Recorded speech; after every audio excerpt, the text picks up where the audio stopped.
sizə Səhifə-i Səccadiyədə İmam Səccad Zeynül Abidinin Ramazan ayı başlanarkən oxuduğu duanın tərcüməsini oxumaq istəyirəm. Özünüz oxuya bilərsiniz, 44-cü duadır. Bizi öz həmdinə yönəldən və ona həmd etməyə layiq görən Allaha həmd olsun. Beləcə, onun nemətlərinə şükür edənlərdən olaq və buna görə bizi xeyirxah işlər görənlərə verdiyi savablarla mükafatlandırsın. Bizə öz dinini bəxş edən, İslam'a daxil edən və bizi ihsan yollarına yönəldən Allaha həmd olsun. Beləcə, onun fəzl və lütfü sayəsində onun rizvanına doğru irəliləyək. Elə bir həmd ki, onu bizdən qəbul etsin və onunla bizdən razı qalsın. Aylar içərisində Ramazan ayını özü üçün seçən Allaha həmd olsun. Bu ay oruc, İslam, paklıq, imtihan və qiyam ayıdır. Burada qiyam deyərkən gecə ibadəti nəzərdə tutulur. O, insanları hidayət edən, doğrunu bəyan edən və haqqı batildən ayıran Quranı həmin ayda nazil etdi. Bu baxımdan böyük hörmət və aşkar fəzilətlərinə görə bu ayı digər aylardan üstün etdi. Digər zamanlarda halal olanları bu ayda haram etdi və onun hörməti xatirinə yeməyi və içməyi qadağan etdi. Onun üçün müəyyən vaxt təyin etdi. Əziz və cəlil olan Allah həmin vaxtın uzanmasına və ya gecikməsinə izin vermir. Sonra isə onun müəyyən bir gecəsini 1000 aydan üstün və fəzilətli etdi və onu Qədir gecəsi adlandırdı. O bərəkətli gecədə ruh və mələklər Rəbbin izni ilə hər bir əmr üçün nazil olurlar. O gecədə sübh açılana qədər əmin-amanlıq hökm sürər və bu əmin-amanlıq müqəddərata görə Allahın əziz bəndələrinə şamil olar. İlahi, Məhəmməd və onun əhl-i beytinə salavat göndər. Burada Allahın salavat göndərməsinə məqsəd xüsusi rəhmət anlamındadır. Və bu ayın üstünlüyünü və hörmətini saxlamağı, bu ayda haramdan çəkinməyi bizə ilham et.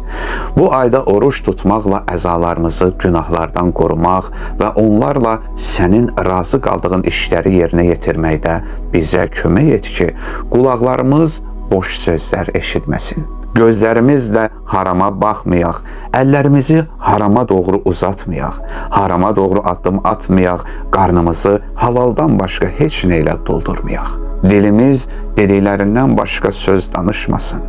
Bizi savaba yaxınlaşdıran işlərdən başqa heç nə üçün səy göstərməyək. Sənin əzabından saxlayan işdən başqa bir iş görməyək. Sonra bütün bunları riyakarların riyakarlığından və şöhrətpərəstlərin şöhrətindən pak və xalis et. Belə ki, bu əməllərdə sənə şərik tutmayaq və səndən başqa bir məqsədimiz olmasın.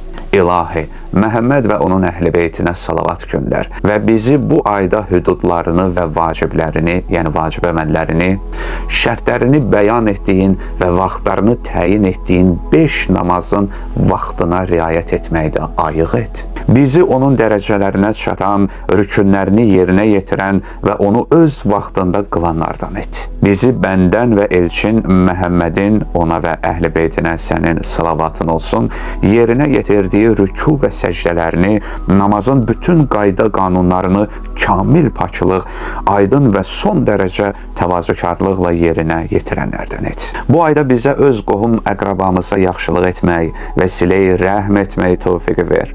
Qonşularımıza ehsan və yaxşılıq etməklə xidmət göstərək. Malımızın zəkatını verməklə onu haramdan qoruyaq. Bizdən küsənlərlə barışaq. Bizə zülm edənlərə qarşı insafla və düşmənlərlə sülhlə davranaq. Lakin sənə xatir və sənin yolunda düşmən olanlarla heç vaxt dostluq etmərik və onlarla səmimi olmarıq. Bu ayda günahları təmizləyən yaxşı əməllər sayəsində sənə yaxınlaşmaq üçün bizə bacarıq ver. Bu ayda bizi eyblərdən uzaqlaşdır. İlahi, bu Ramazan ayının xatirinə, bu ayın əvvəlindən sonuna qədər sənə ibadət edənlərin, bizim hidayətimiz üçün göndərdiyin Peyğəmbərin, sənə yaxın olan mələklərin və ya seçdiyin salih bəndənin xatirinə səni and veririk ki, Məhəmməd və onun əhl-i beytinə salavat göndərəsən. Bizi də bu ayda övliyalarına vəd verdiyin kəramətdən yararlandırasan.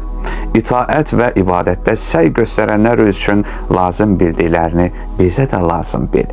Bizi öz mərhəmətinlə dərgahında ən yüksək mərtəbədə olanların sırasında yerləşdir. İlahi, Məhəmməd və onun əhl-i beytinə salavat göndər və tövhidində yanılmaqdan, sənə sitayişdə səhlənkarlıq göstərməkdən, şirkə və küfrə qapılmaqdan, dinində şübhəyə düşməkdən, yolunu görməkdə kör olmaqdan, hörmətinə diqqətsiz yanaşmaqdan və düşmənin olan qovulmuş şeytana aldanmaqdan bizi uzaq et. İlahi, Məhəmməd və əhl-i beytinə salavat göndər və bizi bu mübarək ayın keçələrinin hər birində əffinlə azad olunmuş və güzəşt etdiyin insanlardan et. Bizi Ramazan ayın üçün ən yaxşı insanlardan və səhabələrdən et. İlahi, Məhəmməd və onun əhl-i beytinə salavat göndər və Ramazan ayının sona çatması ilə bərabər günahlarımızı da azalt. Bu ayın son günlərində günah çirkinliyini bizdən elə uzaqlaşdır ki, bu ay sona yetəndə günah çirkinliklərindən təmizlənmiş və pisliklərdən xalisləşmiş olaq. İlahi, Məhəmməd və onun əhl-i beytinə salavat göndər. Əgər bu ayda haqdan dönsək, bizi haqqa qaytar. Düz yoldan dönsək, düz yola yönəlt və düşmənin olan şeytan bizə yiyələnsə, bizi ondan xilas et.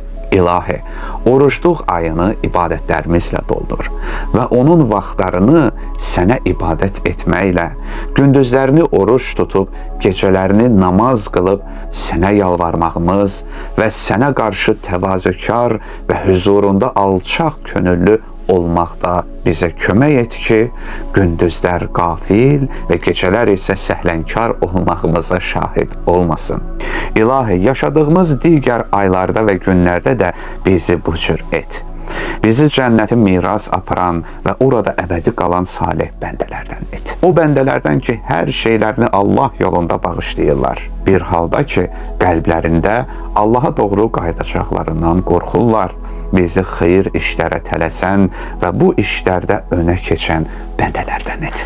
İlahi, bütün hallarda, bütün zamanlarda və bütün vaxtlarda hər kəsə göndərdiyin salavatın sayından artıq və heç kimin saya bilməyəcəyi qədər Məhəmməd və onun əhl-i beytinə salavat göndər, çünki sən istədiyini edənsən.